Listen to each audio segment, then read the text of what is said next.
go somewhere else. I can't take this nonsense anymore. How are you going to blame the defense? I got the power. Screw Green Bean. Damn it. But once you get to the sausage, I feel like we're doing something. Go Jets.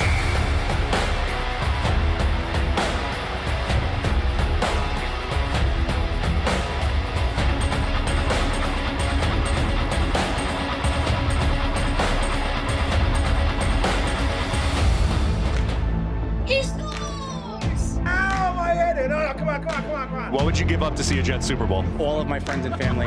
Hit those milk thumbs, boys and girls. Freeze run. Hold on to your underwear, ladies, and stand by, bitches. It's now time for Talkin' Jets with your hosts, Matt, Ryan, and Green Bean. Hey, Fireman Ed here. Join me on a trip to Bermuda, baby. Royal Caribbean's Independence of the Seas, May 30th to June 4th, 2026. Join the New York football legends Marty Lyons, Bilal Powell, Leon Washington, Sean Ellis, Kevin Mawai, Chris Ivory, and Jericho Cotchery, and all the podcasters. We are going to have the time of our lives, Q&As, meet and greets. It's going to be a spectacular cruise. Come join Fireman Ed on the cruise of a lifetime. Go to cruisewithlegends.com and book your trip today. $500 off a person up until September 7th. Let's go! Welcome to Talkin' Jets. My name's Ryan, and I'll be your pilot tonight. I am joined alongside my lovely co-pilots. I got Mr. Green Bean to my this way. I got Mr. Matt O'Leary to my that way. Green Bean, how you doing tonight? That was great. I want to hang out with Fireman Ed on the cruise. I can't wait to do that. That got me pumped. So I'm going to... Look, I was in a good mood 30 seconds ago. I am in a significantly better mood now. I'm excited. For those of you that want to know, that was Green Bean's first time seeing that ad. Yeah. we did that live. Fireman Ed sent it over. We got it earlier this afternoon, so we wanted to throw that out there. Very, very excited for it. Matt, how you doing tonight? I'm doing fantastic. Excited to chop it up with you two as always. Excited to go on that cruise, which I also love that Fireman Ed. I watched it 2 minutes before going on with you guys, but seeing it again was very sweet. And good news, I have 4 more tickets to give away for the last training camp for tomorrow. So we'll do 2 pairs as we've been doing. Drop a ticket emoji in the chat if you want to go to training camp tomorrow. I love it. Boys and girls, make sure you drop those ticket emojis in the chat if you can make it to the camp tomorrow. If you can't make it, please do not put in the ticket emoji. We want to make sure someone is actually able to utilize it. Check it out, All-American. What's up, dude? Joining the fans. Jets. Woo! There we go. All-American. Drop those JETS emojis in the live chat. Thank you so much for supporting the show. And you get yourself entered into our giveaway at the end. We're going to give away something. For every 10 likes we get on this video, we're going to pick a qualifier to go into our raffle. And if you want to get entered multiple times, if you gift memberships to the chat, it helps the community get a bunch more people involved with the emojis and everything. And you get entered that many times. So you get 5 memberships, you get 5 more entries into the raffle at the end. So All-American, boom, entered into it. Glad to see you guys. Let me make sure I'm keeping up. All right. Ryan's talking a lot of game over here about stuff. So I want to make sure I do what he says. You know what I mean? Don't make you out to look bad. I didn't advise Green Bean on what we were doing. I just started ripping. Yeah, you started. Sentences. I'm like, wait. All right. Here we go. Before we get too far into it, boys and girls, if you were hoping to go to our game day, week 1 home opener, too late. It's sold out, boys and girls. We got sold out for the group buy. We are super pumped for it. Ticket, tailgate, food and drinks, post-game field access. I'm all sorts of excited. O'Leary, how you feeling about week 1? I'm ready to go. Green Bean, before we hopped on, shared a very depressing stat on Twitter that he tagged me in. Which that was me. Yeah. Ryan gave it to us, but I put it on Twitter. I put it on Twitter as a double post. whammy. Well, I got it twice then. So the Jets are the only team in the league to have 30 games where they've scored 0 offensive touchdowns in the last 10 years. And apparently Green Bean's been at 8 of them. So I am very confident in saying that that number will not get to 9 this year, Green Bean. We're seeing a touchdown. You heard it here first. Damn right, dude. Justin Fields going to throw 8 yards a clip, and we're going to run it. And we're going to get in that end zone, and we're going to lose our minds. At the end of the game, whatever the score, that's different. But we got to see an offensive touchdown, man. This is out of control. For those of you that haven't seen the stat or don't know what we're talking about, the Jets were the highest amount of games without an offensive touchdown at 30. Anyone want to guess what the, not you two, but anyone want to guess what the second team is for most amount of non-offensive touchdown games since 2015? Jets are at 30. Next closest, drum roll, 19 from the Giants. From the Giants. We're nearly double what the Giants output was. This is a sad world. And Green Bay's It's crazy, dude. You've been at like nearly 25% of all the games without touchdowns. Dude, and as a trio, we've been to like 10%. Well, dude, think about it, man. I only go to 1 or 2 a year. And but that's the thing, it's like, look, you went to some games, Ryan, like where you went to the Mike White miracle game, right? I didn't go to that game. I went to the Patriots game last year. That was super fun. Richie was at the Mike White game. Yeah, all right. So, but you've picked some games. Look, when you're going as a season ticket holder, that's one thing. When you're picking a couple games to go to, and you get one that's really fun, that's great. But when since 2015, really, it's like I've only seen one game with an offensive touchdown since 2015. So the games I pick, now I will say you guys have helped me pick them. All right, you two. So you're in this, but it's like, dude, how hard is it to pick 8 out of those 30 games to be at when you only attend really a game a season? Well, we're at 3 games a year where we don't score an offensive touchdown? Is that how that math works out? 10 games a year, 30 games that we're currently non-offensive scoring? That's the pace. Good God. Is that math? Jesus. Think about that. That's like... It's the craziest thing ever. And right, so we've never seen an offensive touchdown together. Never. Green Bean, when was the last game you went to that they won? Was 2015. It was against the Jaguars. That was my son's first ever home Jets game. We were in Miami at the time. We were down in South Florida. We'd go to Miami games down there. So the first game I ever brought him up to see a home game, that was my first game at MetLife too. So I started in that building okay. But yeah, that was against the Jaguars. Eric Decker, Brandon Marshall, Chris Ivory, that whole crew. It was a good time. We won the game. And that was the end of my offensive touchdowns. I haven't seen a win since then. Yeah, I'm not quite as far back, but I think it's 2019 for me. Obviously, no one was there in 2020, but 21, 22, 23, and 24, 0 for 1 each time. I've got the Patriot game. I went last year to the Patriot game, and I snuck in a win. That was my only lucky one. But since people can't make it to the group buy, the other thing we got going on, we do still have tickets to 𝐒𝐫𝐞, the live show and hangout the Saturday before the home opener. So if you want to come out and hang out with us, those tickets $115. Get you into the General Admission Plus, which is the hangout section with us. We're going to be on the beach, listening to some good tunes, talking some football, and just having an all-around good time. Yeah. Matt, and we're doing a live stream. We are doing a live stream. That's right. Green Bean. Are you excited? You going to get your beach bod on? Did we land on like who this character is going to be? Oh, the guy. Yeah, I forgot all about it. Nacho Verde or no? Yeah, we were gonna frijoles bean. Frijoles. No, it was it was Verde frijoles. Magic 8 bean. Magic 8 bean. There we go. Magic 8 bean. How can we forget? That's a good one. Yeah, I like that. Unless we don't like it. I mean, we've had a week to sit on it. Do we want to throw out some other names? I like Magic 8 Duncan bean. nailed it. Duncan McLean. He's the one he's the creator of that. I think I like Magic 8 beat, honestly. Yeah, it's good. That predictor feel in it, like the Magic 8 ball. Shake up your beans, and he'll tell you what it is. That's right. I should get a bag of beans. For some reason. We should. Yeah, so we'll do that. Yeah, we're gonna do it. I'm gonna break out the cloak to break it in again. I got to get my. I have a staff with a crystal on top that turns into a flute.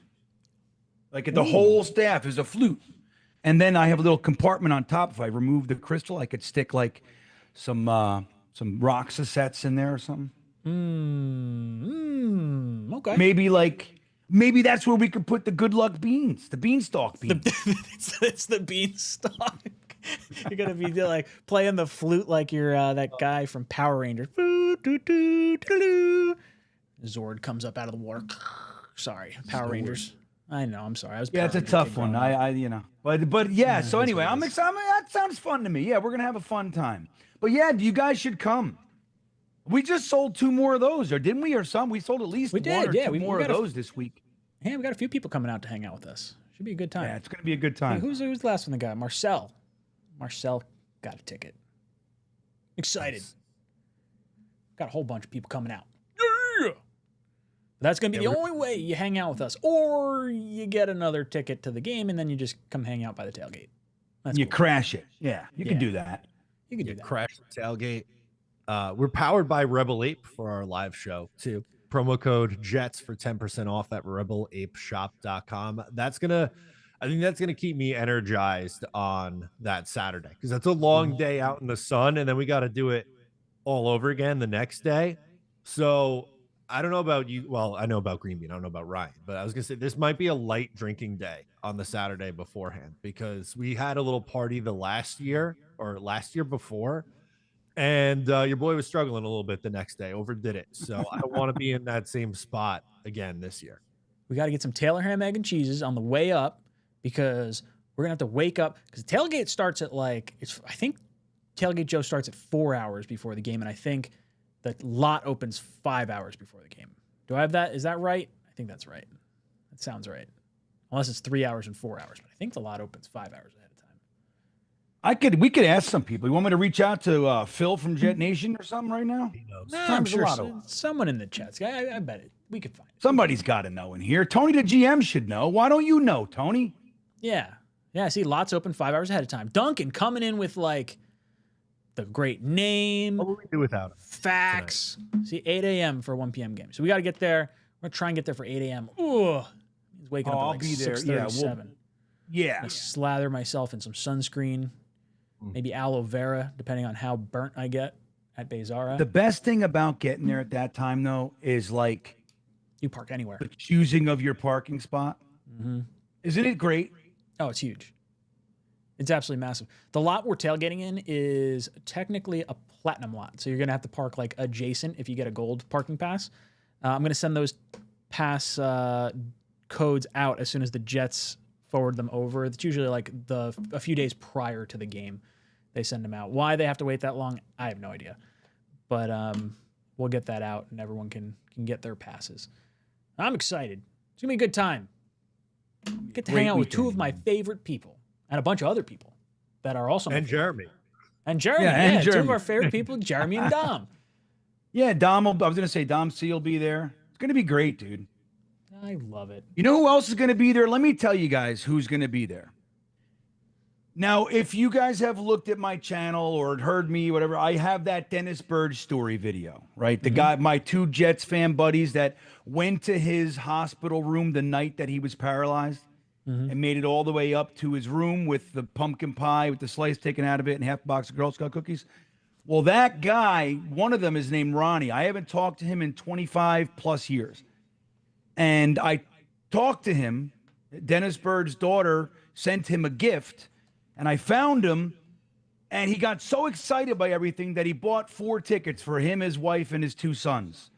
So he's going to be there, and we can bend his ear about the Dennis Byrd story and all the stuff that it's going to be. I don't know. I'm excited about him, too. So if you guys want to know what it was like up there in the hospital, from what I understand, he told me, I didn't know this detail. You know who ate the pumpkin pie? Oh. Jeff Lageman. Oh, shit. He's like, nobody wants this. And he just took it and ate it. Jeff Lageman. Fucking Jeff Lageman. Oh, Oh, God. it's so good. That is So anyway, he'll amazing. be there with us too. So I'm excited about that. We're going to have a grand old time. Grand old time. And then, as we mentioned just prior, make sure you head over to Cruise with Legends. Link in the description down below. Get your tickets while you get a discount, steep discount if you purchase before September 7th. So come hang out with all of us. We're going to have a good old cruise heading down to Bermuda. We're going to have a good time with it. Boys and girls, make sure you hit that like button. For every 10 likes we get on this video, we're going to say, we're going to get a qualifier for our t-shirt, hat, mug, pillow, eggs giveaway, because I never got rid of the eggs, at the end of the show. I see Rich joining in. Rich says, are you guys doing sleeper pick'em again this year? I need to defend my crown. Honestly, we did not talk about it. Do we want to do a pick'em league? Is that a thing we're going to do? I think we should. I forgot to do it one week, and then I said I'm out because there's no catching up from that. But I'm gonna remember. Does Sleeper have Survivor? Should we do a Survivor league? Oh, Survivors are fun. Survivor's a good time. Let me see. Yeah, I'm in on that. I think we take a look at the good old Sleeper app and come up with something. That's what we're gonna do. Yeah, we'll come up with something, then we'll let you guys know next week when we start just before the season. We'll get everyone amped up on it. Eric drops it with the 20 spot. Thank you so much, Eric. You're the man. We spent a lot of time on Talkin' Jets discussing Malachi Corley before the first preseason game. After 2 games, he has 1 reception for 8 yards, trying to stay positive, but if he doesn't get reps on Friday, he might be toast. Thoughts? I don't think he's making this roster. Might be.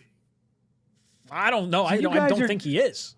You guys Oh, are might be. grabbing Yeah, the no. low-hanging fruit. Here's the truth. He's a lock. They don't need to see him. That's what's up. He's a lock.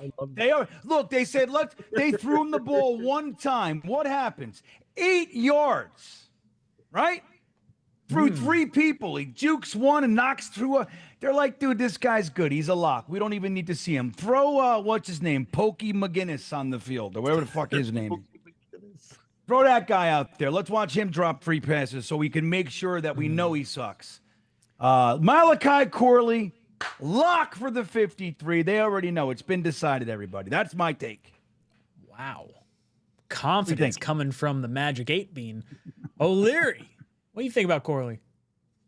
I love Green Bean. I really do. It does not waver off those opinions.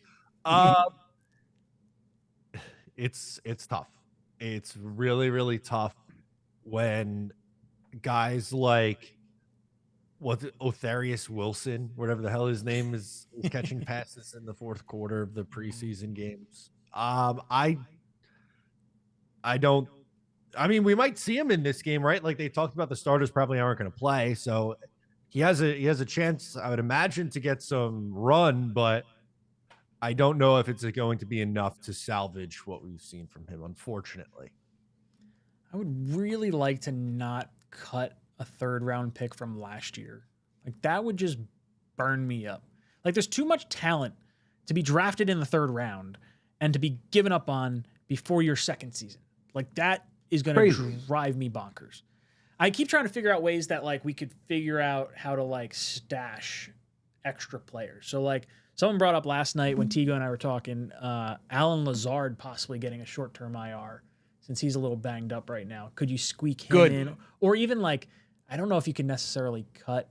I guess you could cut Folk and have a handshake agreement for him to come back after if you wanted to like do kind of. Didn't we do that with Morstead last year? Was it Morstead that did it or Zerline that did it last year? I thought we did it for one of them, but I think that was for Hassan Reddick. I could be wrong. For Reddick, I forgot he existed for a second there. God, we could just launch him into the sun. I hope he doesn't ever get a sack again. We got $15 million a year, right? Or 18 or something like that. Todd Bowles gave him a lot of money. I don't want to see him do well. I'm anti Hassan Reddick this year and forever. Jerk. I don't know. Malachi Corley. I don't have good feelings. No, it's over. Sorry, I think Green it's Bean. done so. Yeah. Yak King can be like Yak Jester. They got to get something for him if they're not going to keep. I mean, this is silly now. Yeah. I mean, is there any way you can justify keeping him? Like Tigo and I started going through like the roster. You keep 2 quarterbacks. You don't do a third. Beck is making this team. Why? I think he's going to be a Because focal he's the second best tight end on the roster and fullback. They're going to use him. This guy. What has he done? He does nothing. He did 2. Do we think he got 2 catches in the wide open field? We got all excited about it. Again, I heard Aaron Glenn say this shit too. I get it. He likes having a fullback and all that. But really, are we so fucking hard up for this guy? What is he doing out there? Show me stuff. I can show you a few catches he made. Maintaining his blocks. I'm pretty sure he got a touchdown today. Today? Yeah, I think it was today. Multiple. Yeah, see? Today. I'm really excited. That I'll tell you, man. So did Brownlee. I mean, dude, I don't know, man. Look, fullbacks. Well, what if he's a tight end? I just don't like the idea. So we're saying I heard Aaron Glenn too, and I'm with it. But to say that he's a lock, like why? I mean, if somebody, I don't know, I don't like it.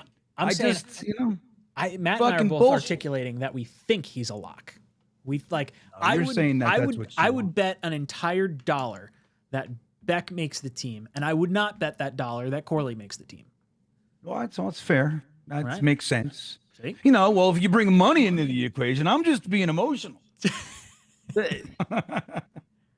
Green Bean, do you think this team's going to run the ball more than 50% of the time this year? Yeah. Having a fullback and or tight end who can block, I think is going to be a high priority for them with the style of offense that they're going to want to run this year. And our boy, we love him, but unfortunately, Jeremy Ruckert hasn't been looking so hot either. So no, he's what we call struggling. Yeah, right. So I don't know how they feel about him in that tight end 2 role. I think if Beck can kind of serve the 2 purposes in one, kind of saving a roster spot that way. Would you save? Well, it's fair. Let's go through this thought experiment. Like, we can all kind of agree, Ruckert really hasn't been that good, at least especially this preseason. I think there's more of a case to hold on to Corley than there is for Ruckert, but I don't think Ruckert's going anywhere because he had the connection with Fields in college. At the very least, I feel like he's kind of staying, and that position group isn't super deep to begin with. And I feel like that's going to be the justification for keeping Ruckert. Meanwhile, our receiver depth, while not deep, is better than Corley currently as it stands. I don't know. I don't get it. So if Beck winds up is Beck running back 4 or is he tight end 4? I guess it doesn't necessarily matter because you might be keeping 3 tight ends and 4 running backs, or 3 running backs and 4 tight ends. All right, let me be clear. Okay, let me just be clear. I see some comments and everything. I want to make sure that I am clear. All right, I want to rehash something. Tight end is my favorite position in the game of football. Am I lagging? Am I stuck? Am I frozen? No, you're moving around on my screen. Something seems odd, so I'm sorry. You know what it is? Every time I open our lads for the depth chart, shit happens. Anyway, so tight end is my favorite position in the entire game of football. Okay, if done right, I think the potential for somebody who owns the position to be impactful and all this stuff. I love the potential of hurting people. I love everything about the tight end.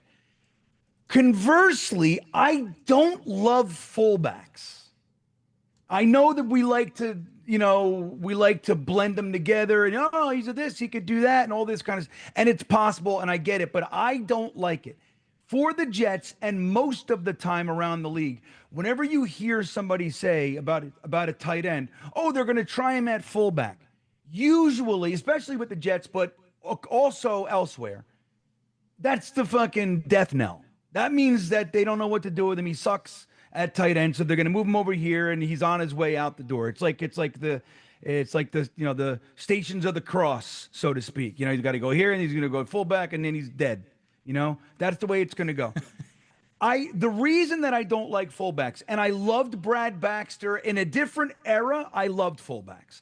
I don't like them now because I look at them as a roster spot that is rarely utilized to any extensive benefit. Now, if they're going to do that, look, don't forget Richie Anderson, Gerald Sowell, these guys, they were fantastic fullbacks for us, but we used them.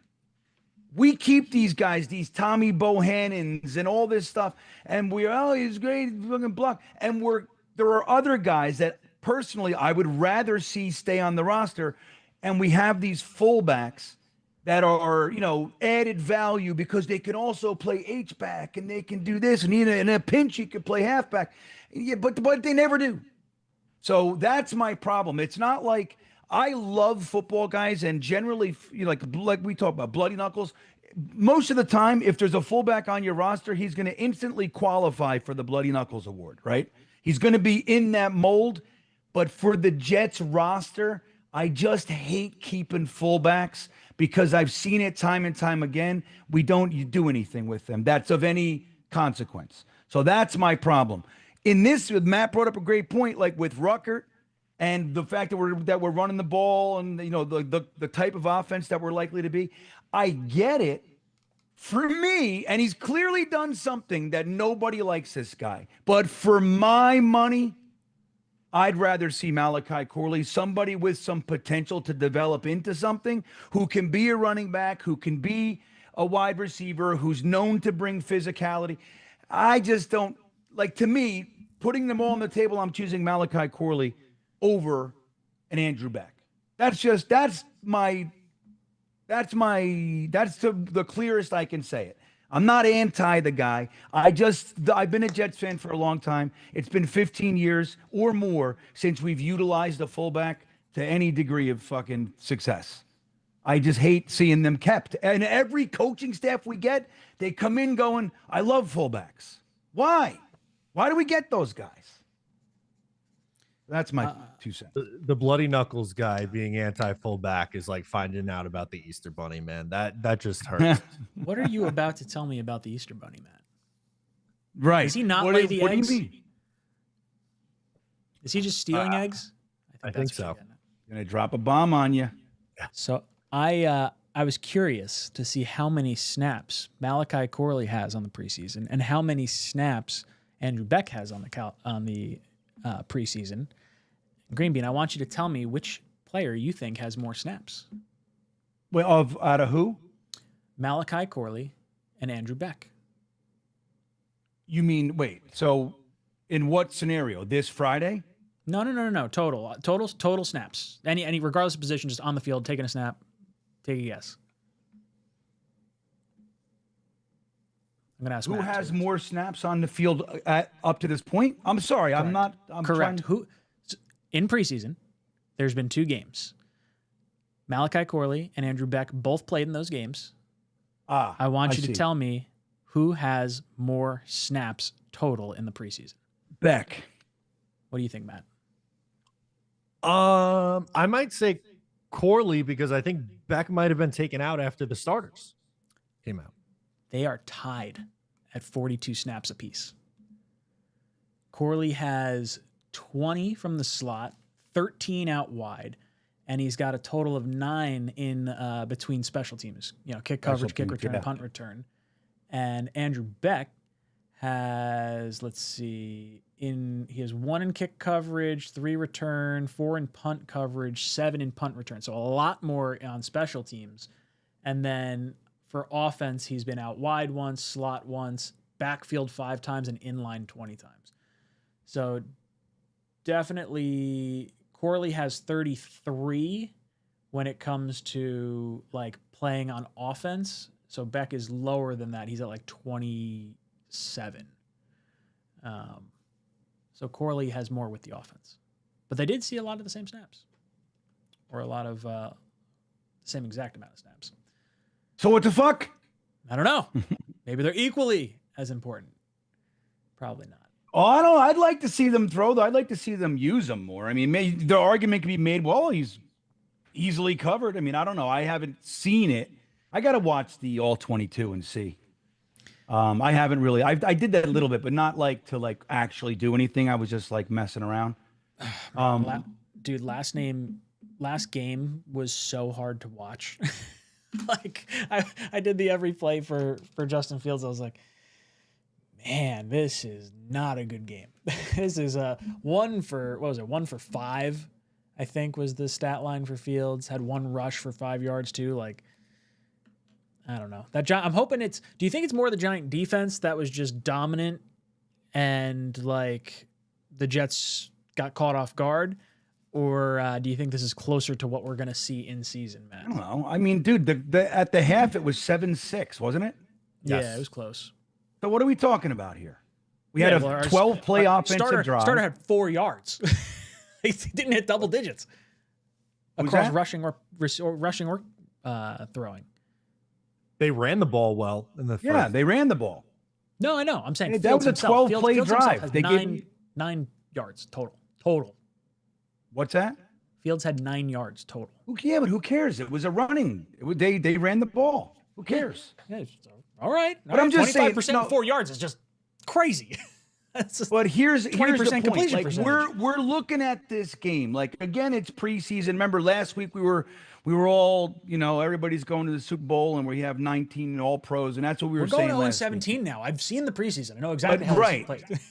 But the truth is, when the starters were out there, and don't forget, our defensive starters didn't have any of our starting defensive linemen. We didn't have Sauce Gardner.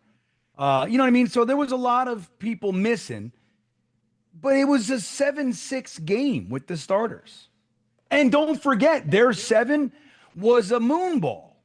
That, look, I mean, it is what it is, but it's not like they were beating us up. That happened later.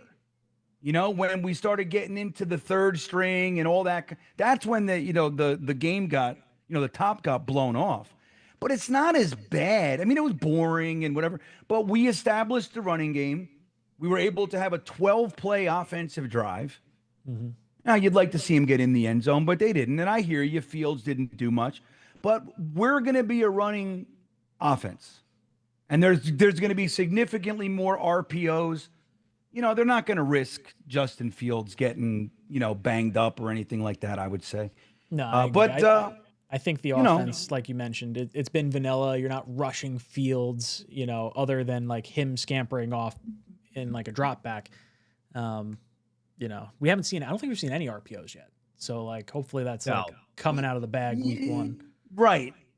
So I don't know. I mean, I'm not feeling as bad. It was boring. You know what I mean? It was like one of those games where it was just kind of like, and especially when, that second half was tough because they were partying and we were looking, it was looking grim.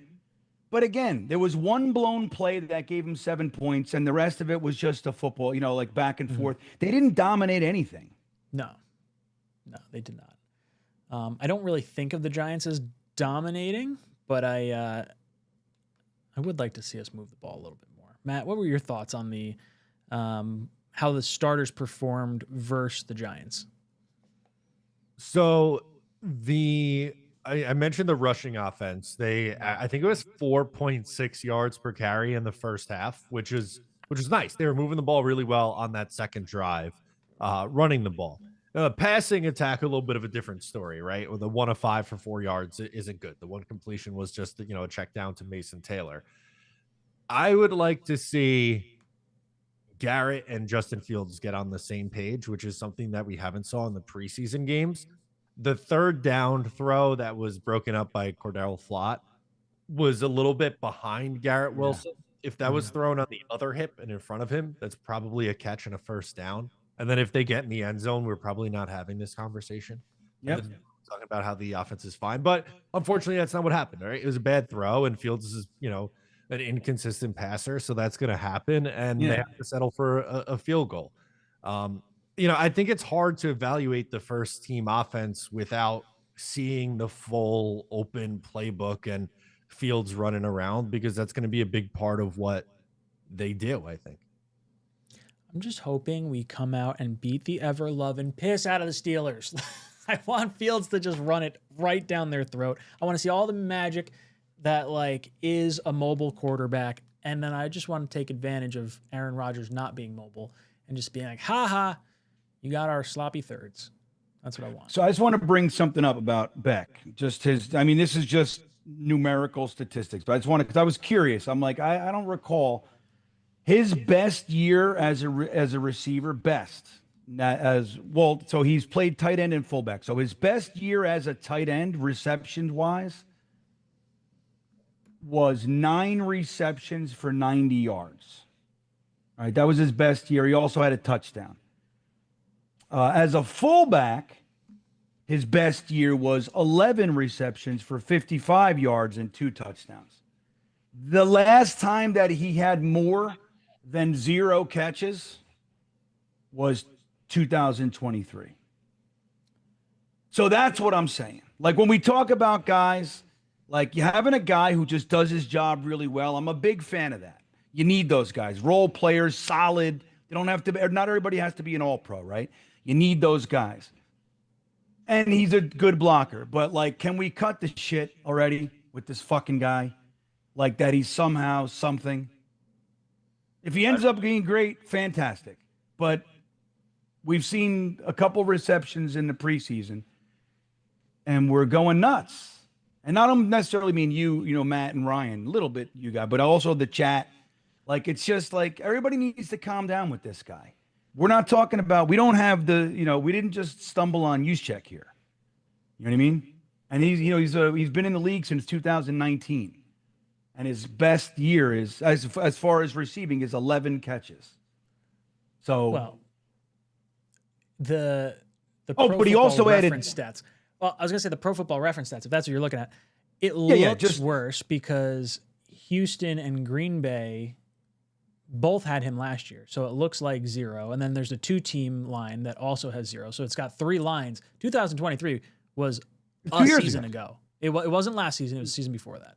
He had 500 snaps.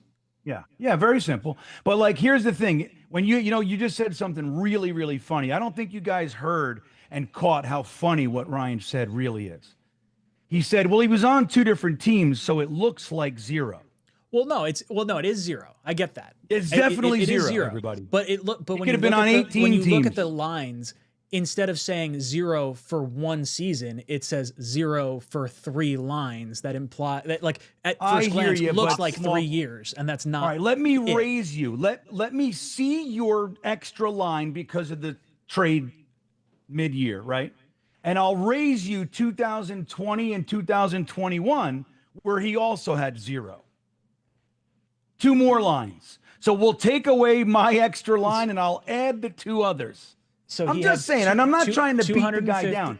Oh no, I'm learning this on the fly. So he had 244 snaps in 2021, and in 2022 had 239 snaps. Most of these snaps played on special teams. And then he was lined up as a fullback, I would assume blocking in the backfield. In 2023 is when he shifted mainly to offense. He had 500 snaps. And let's see, he had, quick math, 300 of those 500, a little bit more than that, 300 of those 500, 315 of those 500 were on offense. So I don't think he's going to be some kind of statistical juggernaut by any means. No, and if he's I don't blocking, think our offense in general is going to be open up that. holes. Open up holes, right? That's where the value would be. Would you rather 9 for 90 or 3 for 16? And how Green Bay is, no, I hear you. I don't know. Was he hurt last year? It doesn't look like he played many games. It looks like he only had 4 games last year. Yeah, well, it looks like he was not available for, let's say games started. So Game started is 0. Yeah. Well, that doesn't matter. But yeah, he was available at 16, then 10, then 12, then 13, then 15, then 4, then 4 last year.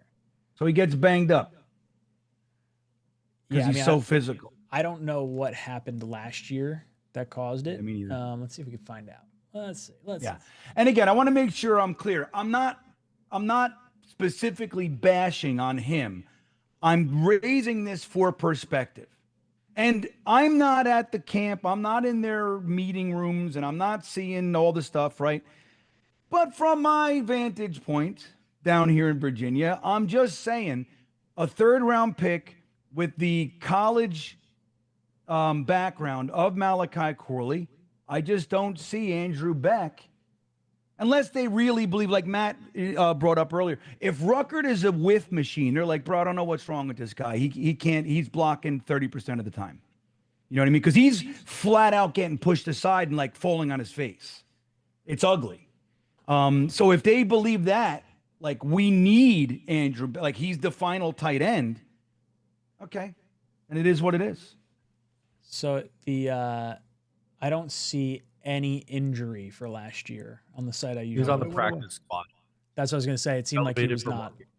What was it, Matt? Practice squad. He was elevated for one regular season game. That's good. That's a good sign. So that's He's a fullback. Maybe they don't. that use also the fullback. that'll. What the fuck did Corley do? How are we still talking about this for 45 minutes? We're going to I see the chat's like, what are we Because doing? I'm responding to the chat, and it's a larger picture. These are just the names. Like, look, it's that leaning inching toward cut day combo that we're having, Matt. You know what I mean? We all get like zeroed in on some guys, and we're always going to see guys get cut that you don't want to get cut, and you're going to see guys retained. Like a great example, I think most Jets fans were a fan of not exposing Jason Pinnock to waivers, and we kept what's his name, Tony Adams, and Robert Saleh said, we had to make sure that we kept him. Okay. Well, where's Jason Pinnock is now with the Niners, isn't he? He's with Saleh. Probably half the 2023 Jets are with Saleh. Yeah, he was with the Giants. By the way, Malachi Corley. I'm just kidding. Well, Blitzcrew says, sadly, Corley's gone. I didn't get no shit into the game until 4th against the Giants. Milk thumbs. Because he's a lock. Milk thumbs. Milk thumbs. Milk thumb. I don't know if I've thrown the Milk Thumbs logo up there in a while. It's been a minute. A little graphic. Thank you, Blitzcrew. We're gonna miss you at the game. Really hoping you were gonna come. Yeah, we were talking about you before. What's going on with? Well, we don't get Jason Edwards or Blitzcrew this year, guys. This is bullshit. I don't like it. Not happy. Jerks. I don't like it either. I'm gonna miss these guys. I was looking forward to seeing them. Ugh. So Corley's probably gone. Do we want to? Let's do a poll question.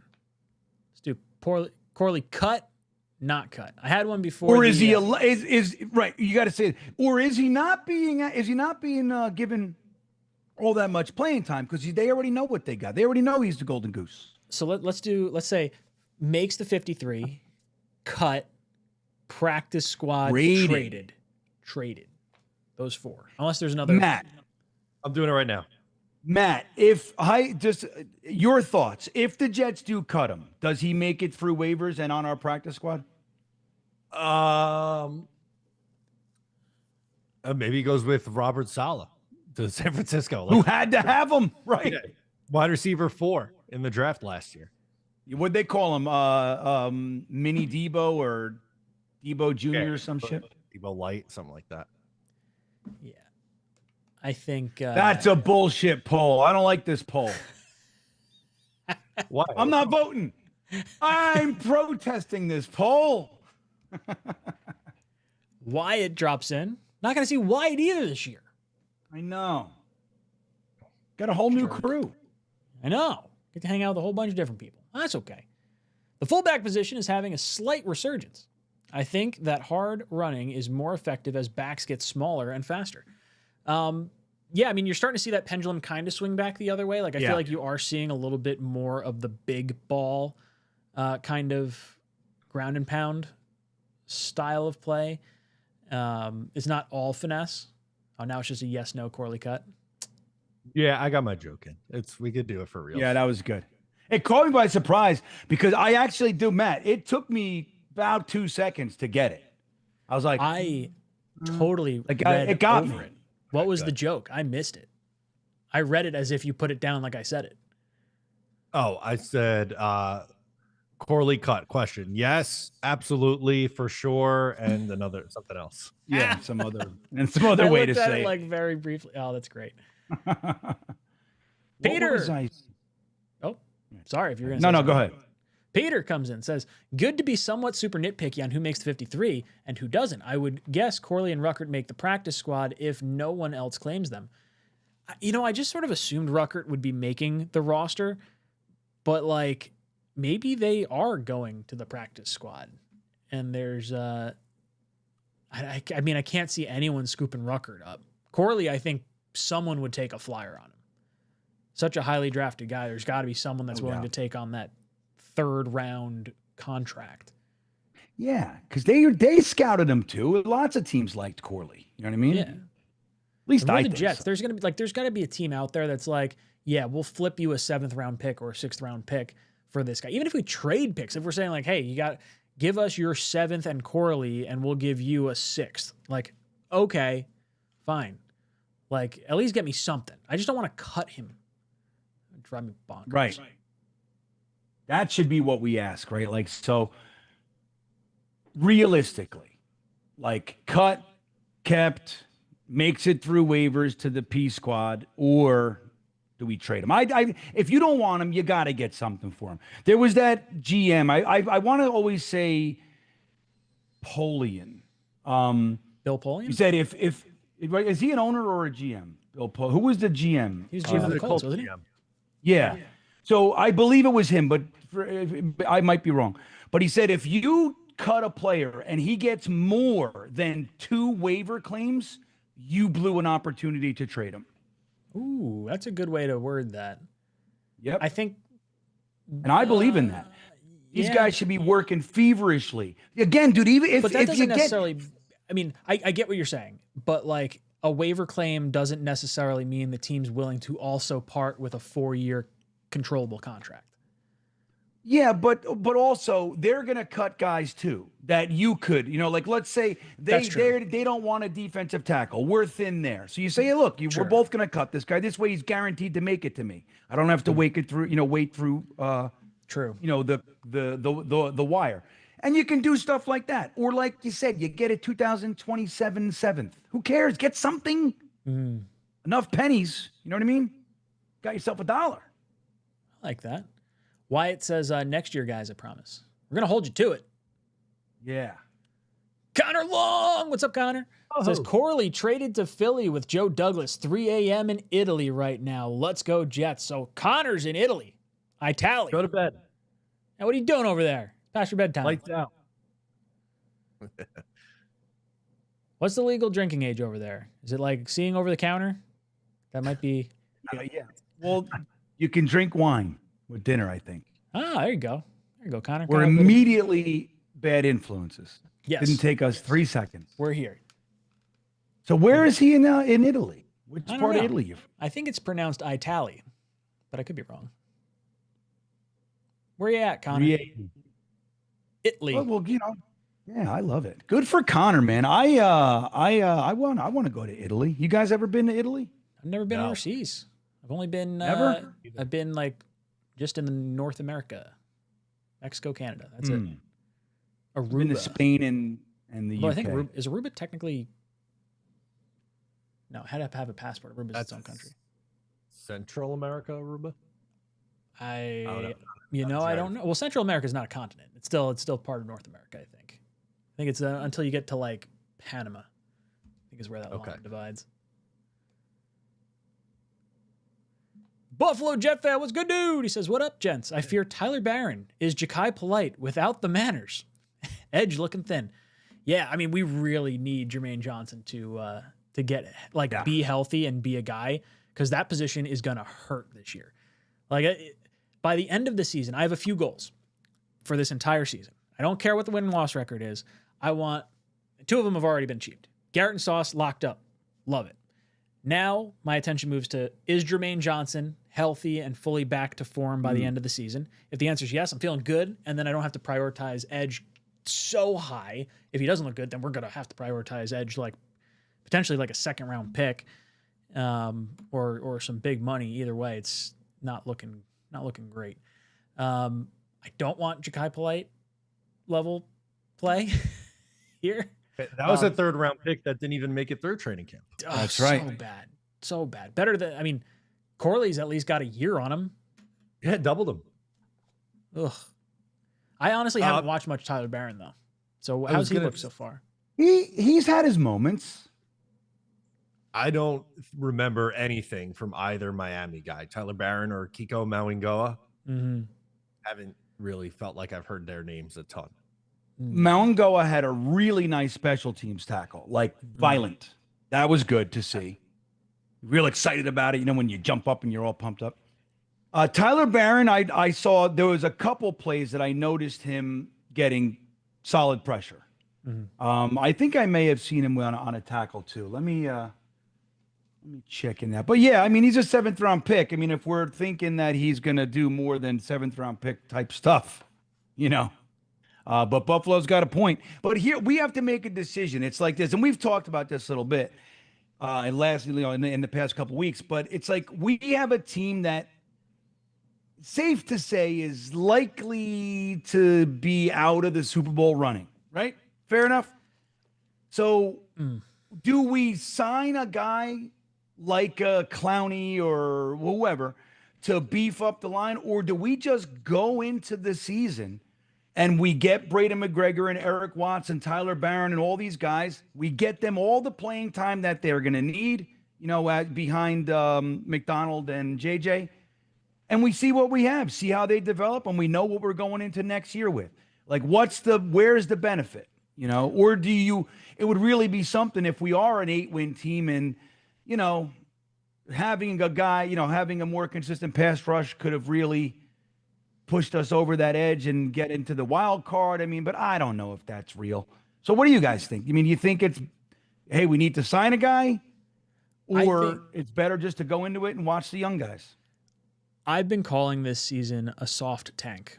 So yeah. I do align. Well, Zadarius Smith and Jadeveon Clowney both are appealing to me because you don't have to trade for them. Value of contract is a massive thing. Like, I don't want to give a guy $10 million, honestly. Like, it's like, hey, you want to get paid this year, you want to make a little bit of money, boom, here you go. We get out of playoff contention, all right, we'll cut you and you can go somewhere else. Like, that's sort of where my head's at. Like, I don't want to spend many assets that could be used on, like, keeping AVT or John Simpson or extending Will McDonald or anything like that. I think we're in for a rough year. I think it's going to be like a pretty locked top 10 pick for us, unfortunately. Matt, what are your thoughts? We want to see him be aggressive. You know what I mean? You want to see discipline. You want to see penalties down. You want to see some good hard-nosed football like that. You know what I mean? And look, if we end up winning more games than I'm in. Don't get me wrong, but I'm with you, Ryan. I mean, I like that soft tank kind of idea. But like, you know, somebody met, like, seeing guys like JBC, like Stiggers, like you know, Malachi Moore, Tyler Barron, the defensive line guys, like we talked about, more Isaiah Davis and Braylon Allen and Andrew Beck. I want to see what he's got in the tank. That guy's exciting. So, you know, players like that. You know, maybe the wide receivers. You know, Corley, Gibson, those. Matt, guys. I want to hear your thoughts. Oh, that was. Yeah, I know. Green Bean's getting me all flustered. On who are we on now? I've lost track. I'm seeing the Ja'Kai Polite on the screen, and I lost. Green Bean derailed me here. Yeah, you know, just like trying to figure out who you want to play, and like with the edges, like bringing in a Jadeveon Clowney or Zadarius Smith or something. Like, would you rather spend some money to maybe get yourself an extra win, or is it all for naught and we're just wasting money on guys that aren't going to be here long term? No, I'm open to adding someone, not, I don't know, what is Zadarius Smith or Jadeveon Clowney cost at this point? Like $7 million. If it's 10 million or less, I would be open to adding another body at edge rusher. That's because I want to see this team look competent, but I'm not going, you know, giving anybody a 2-year, $40 million contract, but that's not the time of year we're in right now anyway. Yeah. Cap number wise is different than what they got. So I'm trying to like see if I could find a cash per year number. Yeah, I don't know if I'm really seeing it. Guaranteed $12 million over 2 years. Clowney, he had a 2-year, $20 million deal with the Panthers. That was cut after the season, so he essentially got 1 year for $12 million with the cap hit split a little bit. Like, that's more than 1 for 7 fully guaranteed and say, please be good on early downs against the run so we don't have to play Michael Clemens this year. That's enough for me. Yeah. Zadarius Smith guarantees basically like the same, $12 million. Yeah, if you could get one of these guys for $7 million, I think I'm on board with that. I don't really want to go higher than that. Cap space wise, Jets are sitting at let's see. It was like 27. I think that's what it was. Yeah, 28 million, and then we have 52 for next year. So you're talking like $80 million in salary cap space. And I think I like the idea of rolling as much money over as possible. Yes, that's what I was going to say. Yeah, roll it all over. Like like if that $7 million could somehow allow us to keep Breece Hall an additional year, I'd rather that than see Zadarius Smith or Clowney this year. Or I guess you could apply that to any player across the board, if it's AVT or John Simpson or whatever. I don't know. David Bruce comes in. Good morning, guys. 2 a.m. here in Scotland. Still hopeful for a good season, just like every season. Us Jets fans are the best no matter what. We're always hopeful, loyalist fans ever. Go Jets. Yeah, I mean, I feel this is probably the most pessimistic I've been for a team in a while. Like, even like probably the Trevor Lawrence year was probably the last year I was like, yeah, it's going to be bad. But I don't know if I went into the season thinking that. Like, this is like, I'm going into the season thinking like, this might be rough. Like, at least we had don't Sam forget during the Gase years. That year, the Jets finished the year prior on a 6-2 run. Remember? Yeah. The first Adam Gase year. So we ended the season 6-2, the last 8 games. So we went into 2000, what was that, 19 or 18, 19? All kinds of excited. Oh, yeah. You know, Sammy was going to settle in and throw for 4,000. Well, he had like, was it 400 yards or 300 plus yards against Aaron Rodgers at the end of the year? Like, that was like, we were rolling. We were excited. I think it was that year. That was a game that I was at, a loss, but 2019. Yeah, that was a really fun one, at least. Which one was that? Against the Packers in 2019. Very good game. That was a fun Chris one. Herndon, unbelievable catch in that game. Yeah, that was the game. Yeah, dude, he made it 3 more years on that catch. I think so. Yeah. Alone. Oh, man. So we got David in Scotland staying up till 2 a.m. We got Connor in Italy, specifically Rome is where he said he's at. Oh, nice. Are you roaming around Rome? Is that what's going on? Oh. Right? I like it. Check us I out. like what you did there. I know. Using words and stuff. We haven't talked about the Abdul Carter getting his ass pancaked by Andrew Beck. He should make the roster just on that alone. I was stone smart. Stone smart. I'm smart. not smart. Yeah. I'm stoned. Sorry. That was That's so good.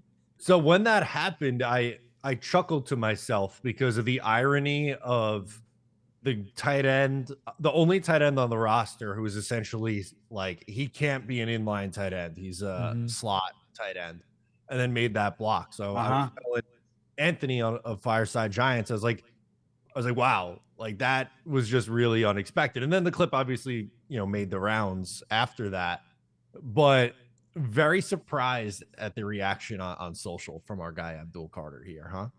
Felt good. I want a little turmoil. Get them all hot and bothered. Well, it's funny because all he had to do was not say anything, and it's not a big, whatever. Hey, it's a good play. But he made it into he had to turn it around. That's the only highlight they're going to see in all Saturday, which means, boy, oh boy, did that bother you. Oh, man, that's a good one. So yeah, dude, you got fucking flattened, bro. Flattened. And then it was, who's number 79? Is that Carter Warren? That was Membu, wasn't it? No, he's number 7. I thought it was Carter I thought it was Warren. Membu that went after him and knocked him down twice. Maybe it was. I thought it was the next Okorafor, probably. Was it Okorafor? Okorafor, but he went down and flattened them even more. I love it. I love it, dude. I think it's the best. 70. Duncan says 79 is Beck. Just throwing Beck out there for every so answer good. to I Beck. know it's definitely it's a little bit of a thing tonight. That was good, Duncan. Duncan's a funny guy. Duncan's like Duncan. all right. He's Yeah. good. What's his avatar? Look at his avatar. That's what I think he looks like. It's like think he I looks told like Modine, you know how Modine has the Amadeus? I literally think Modine looks like that. I'm pretty sure that is him. I think that's exactly how he looks like. So that's Duncan? No, this is Modine. That's Modine. Yeah, look at it. Literally every icon that I see, like Wyatt looks like a yak. Or whatever that is. It's not a yak. What is that? So Duncan, is that a that you reindeer? in your avatar? Where's Duncan?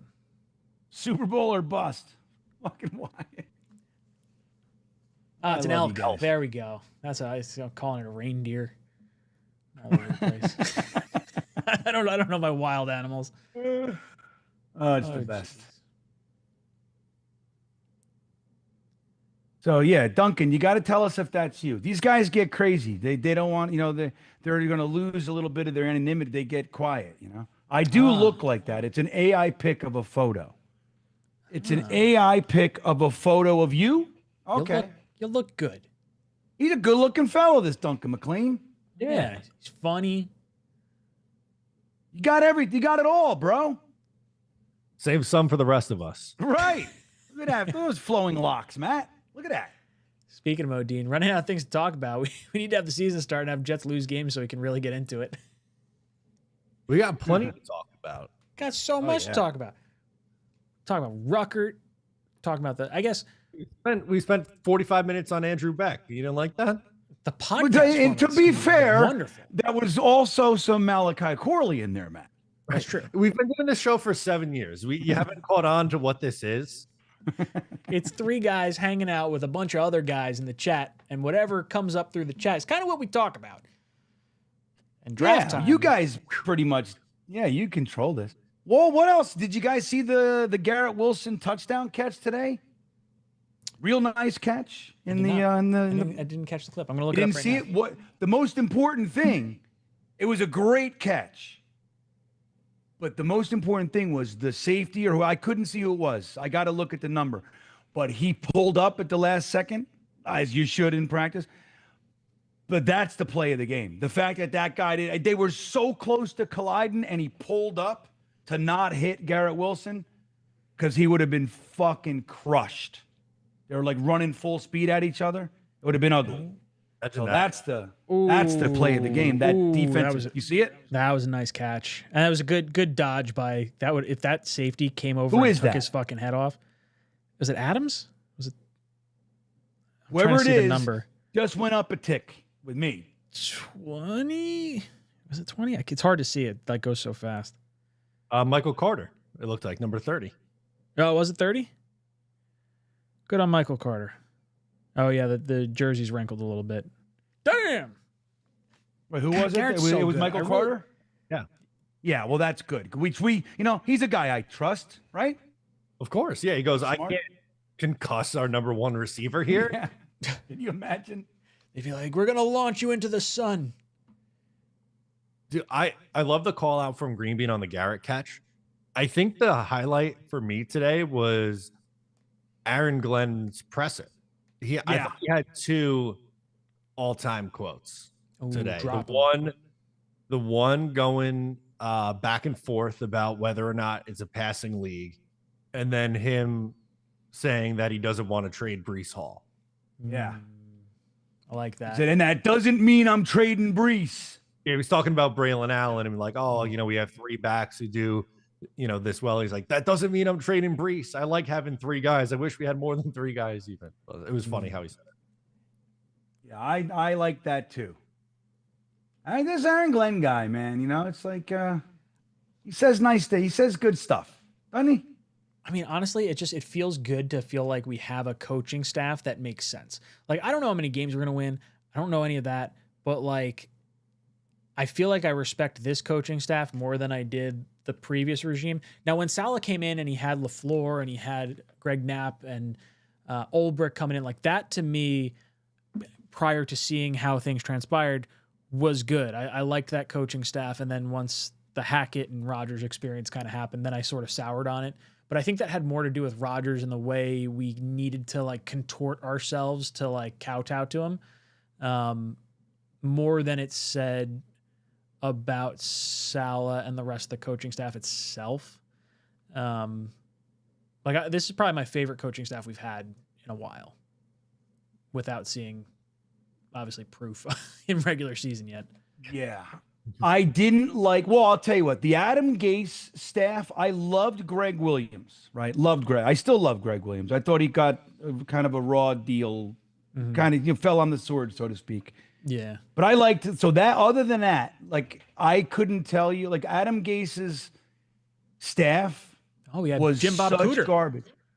Yeah, Cooter, and you had Dowell Loggins, and, but whatever, it was like, what is going on? Todd Bowles fired his offensive coordinator. He had Shane Gailey the first year, and then he just, 3 offensive coordinators in 4 years. And the only guy who never got in any hot water was his best friend defensive coordinator. What was his name again? Remember? I can picture him. I can't think of what his name is. Yeah, he's still with him. Like, he's just, Adam, whatever, or Todd Bowles. But, like, Rex's staff was kind of good. Right? Like when Schottenheimer, like we liked them. But once he started moving, like he got Tony Sperano a little while. But we don't have the greatest coaching staffs. No, this coaching staff hopefully is good. We had John Morton for a season, and it was like, wow, this guy's like pretty good. There was actually like some degree of thought like maybe he could end up over here as our OC, because I think he's with Denver right now. And there was a brief overlap with, I was going to say he was with Glenn in Detroit for a little bit. Is he still currently there? Or did he was their OC after Ben Johnson left. That's how we ended up with Engstrand. Gotcha. I'm happy. I like Engstrand. I like this whole coaching staff. I feel like they might all suck. We might look back, in like a couple weeks, be like, oh my God, I hate these guys. You know what I mean? We could. I reserve the right to change my opinion based on new information presented to me. I like it. David Bruce comes in, says, love you guys. I've been a member of Ryan's other channel for years now. Also a member of Green Beans. Now just Matt's to do. David, a gentleman and a scholar. Yeah, get in on that. What are you doing? You gotta show Matt some love over there, everybody. Yeah, please. Thank you, David. David Scotland. Bruce is the best. Matt looks the most Scottish of all of us. He does. Are you any Scottish or just Irish? I did either the Ancestry or 23andMe thing, and it said like it grouped it together, but I'm almost positive it's Ireland. I think it was like 78% Ireland. I have some German, a little Swedish, but mostly Irish. I was 97% Irish and 3% Scandinavian. I didn't know I had that. I thought I was 25% German my entire fucking life. No, none of it. Yeah, I'm 3% Neanderthal. I can tell. Sorry. Right? I was like, well, I explained some stuff. you walking through the woods like a Sasquatch makes a little more sense now. Yeah, it helps me explain things. You know what? My last name would, if I wasn't adopted and the whole thing, would have been McPherson. And from what I understand, and you could correct me, if it's MC, it's Ireland.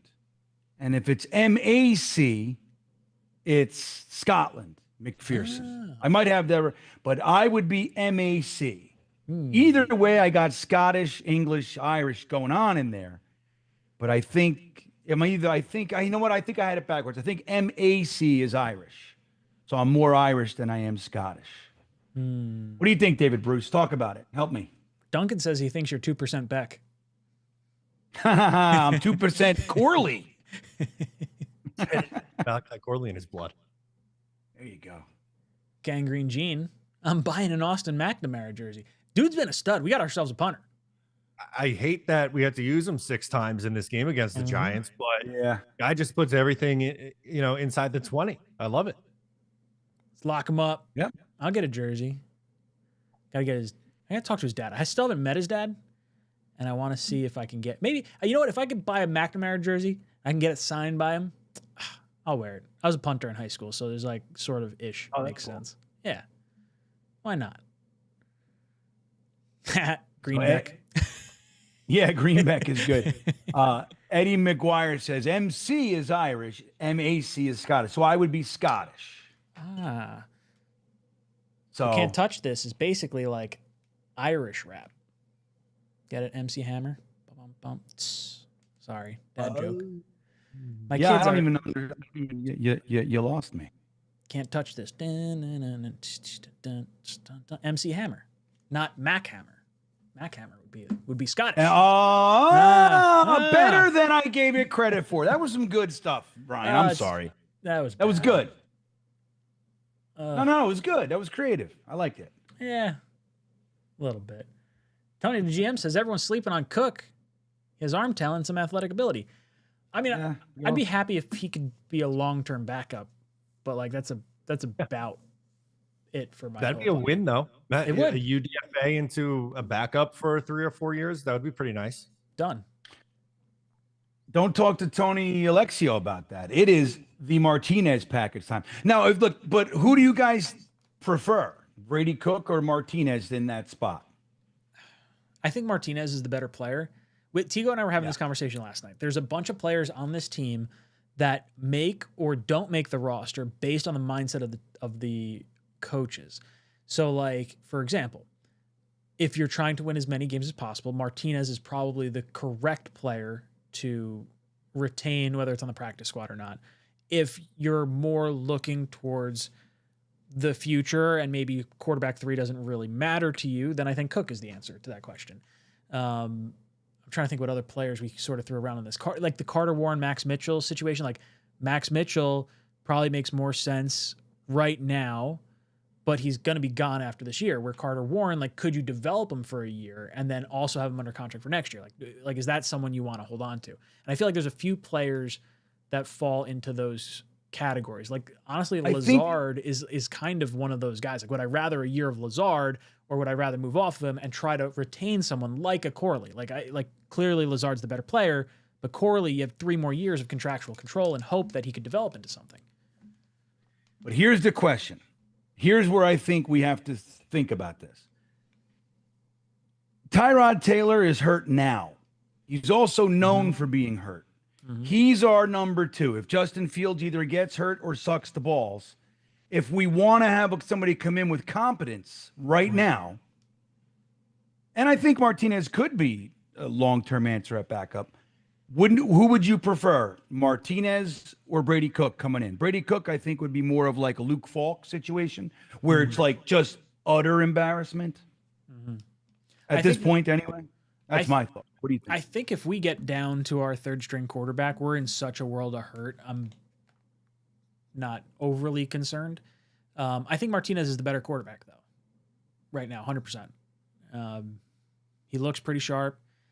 Cook is the one for me that I'd like to see a little bit more of. Like, I don't think Martinez is going to be anything more than what he currently is, where Cook is so young right now that I could feasibly see him, having a little bit more success and maybe sticking as a long-term backup. I don't know if Martinez is our number 2 quarterback in any situation. I don't know. Matt, what are your thoughts? I would lean Martinez. I think it's marginal, though. Like, I don't have a super strong opinion on it. If they decided to keep Cook, I'd understand it. I think you can get Cook to the practice squad, though. Like, if you were... Like, if Tyrod wasn't good to go in week 1 or whatever, and you're like, oh, well, Martinez got to make the roster because we need a backup here, then, like, I wouldn't be worried about not having Cook on the roster and him getting picked up somewhere. I think you could get him on the practice squad. I think Martinez. I agree. I think both guys are probably not getting scooped off the practice squad. Like, I think they Martinez might, though. You think so? Yeah, I mean, I think he's more likely. Well, than Brady I would Cook. agree. David Bruce throws in a $2 super chat. Reiterates the Mac is Scottish, MC is Irish. There you go. So there you go. I would be. Now, it turns out I thought I was Italian this whole time to throw a stick in the spokes, but Yeah. So I'm Irish. I'm Scottish. I'm Braveheart. That's what I am. My like it. family name, I think they changed it when they came to Ellis Island, but it used to be O'Dublache. At least that's what I've been told. Sick name, though. Yeah, I was like, whoa, that's a wild name. I don't know how to spell it at all. It sounds all. I've never heard that before. No, neither have I. Neither. Until my dad told me. I was like, that could be total bullshit. I have no idea if this is true. That's all right. Matt P says, Tyrod to the pup to start the year and Martinez as the second quarterback. Yeah, I mean, if Tyrod's got to go on the short-term IR or anything like that, then I would think Martinez would have to be your backup quarterback. I don't think you put Cook in if Tyrod. The only reason I say Cook is if like Tyrod's here, which sucks. Is like Fields has never played a full season. Tyrod, I don't know if he could play a full game. I feel like he's always broken. Like, a light wind blows and he pulls a hamstring. Yeah, the two of them, like you said, Fields has never played a full season. Tyrod is already banged up and is 35, which is tough. It might be good to keep a Martinez or Cook around. We getting Tommy Cutlets? Is he going to be our backup when he's cut? He's going to get cut, right? They're not keeping 4 quarterbacks. I like it. I would be interested in Tommy Cutlets. Why not? Just to be able to go like this. In the stadium at some point if it ever comes in. Why not? Man. Especially if Tyrod's like hurt. I think Cutlets is better than Martinez or Cook. Yeah. Trade Cleveland. They have 6 quarterbacks. You trade them for Flacco. He was named the starter today. I was gonna say I think they're being talked about as keeping 4 quarterbacks, and they're gonna obviously IR Deshaun Watson. So that would be the 2 rookies in Shedeur Sanders and Dylan Gabriel. Flacco is the starter. And I mean, I think Pickett's hurt right now. And they just signed Huntley. You think Pickett gets cut or do you think Huntley gets cut at the final cutdown day? I'd rather keep Huntley. I think Pickett's I was trash. just going to say that too. I think I would rather Huntley. Yeah, I've seen enough of Pickett to know he's not a good quarterback. He's got the small hands. Doesn't mean. Yeah. Can't eat a Whopper is what it is. David, all done. Joined all your channels now. And Ryan, I've upgraded to frequent flyer from the economy. Whoa. Wow. You guys derived. You guys Look at this. derived the love. Crazy. Keep me updated. All things Jets. David Bruce, you're a gentleman and a scholar. the best. Thank you, David.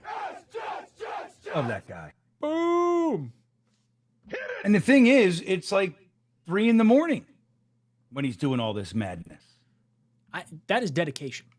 The amount of like, well, I don't know where would like daytime hours be if it was 3 a.m. here?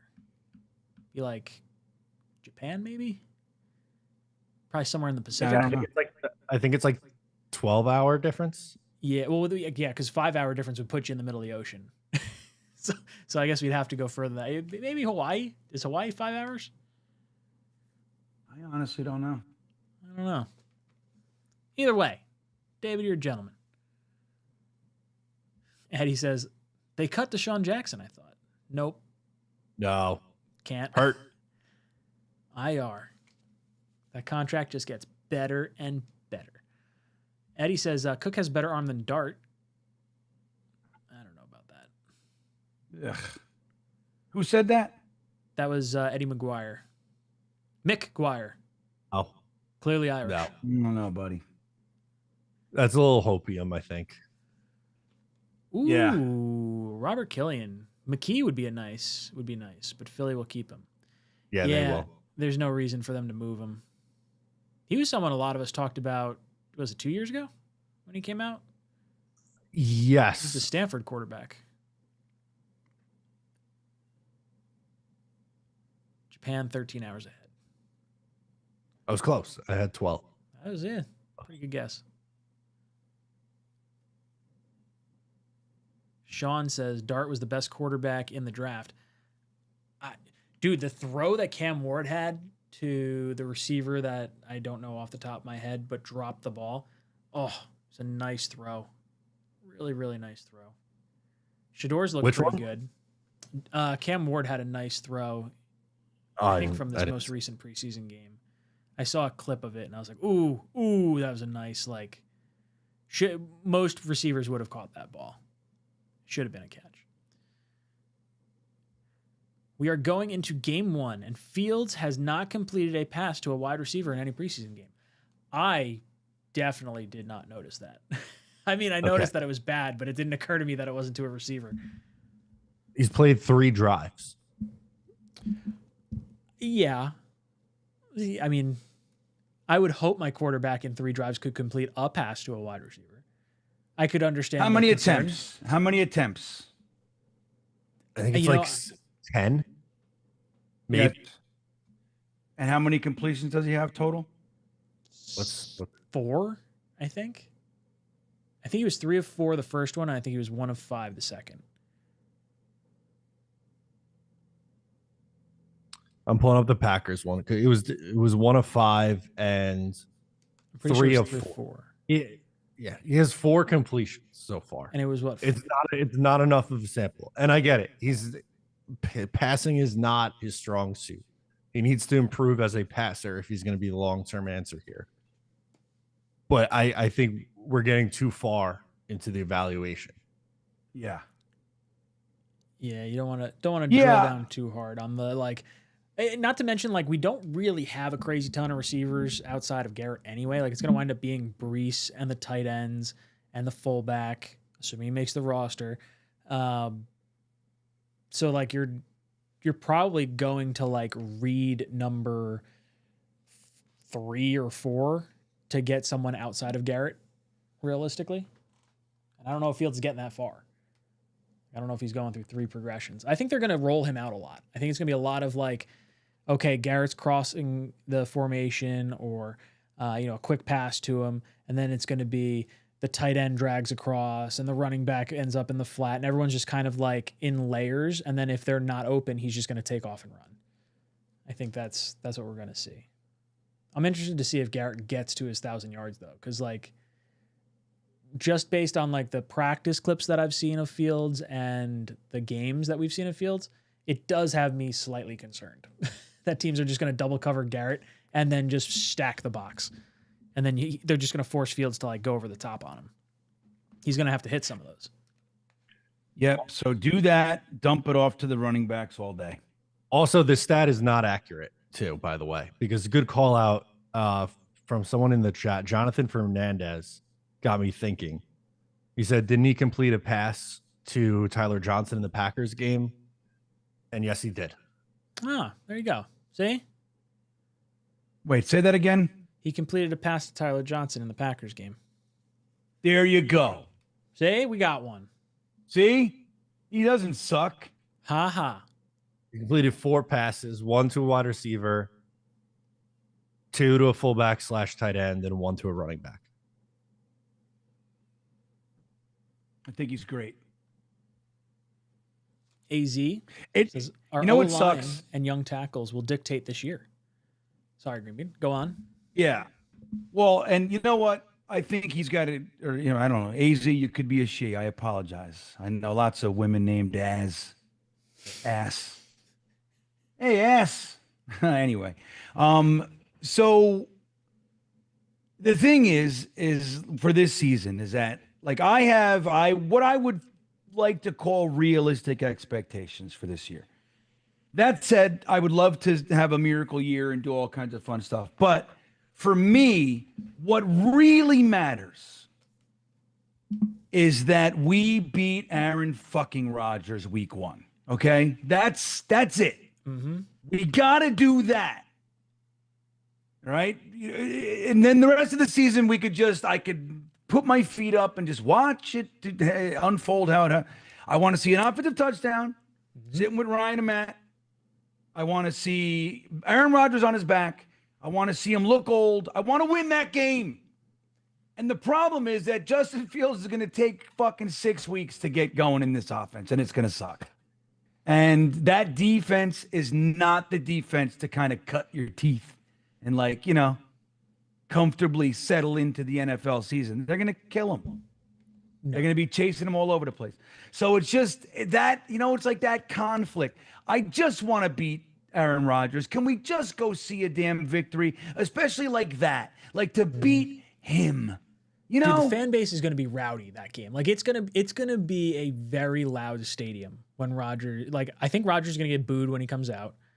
And then, I mean, can you imagine the Jets driving down the field, scoring a touchdown, and then the very next series, Rodgers gets the ball and Jermaine Johnson comes off the edge and just fucking knocks his dentures out of his mouth?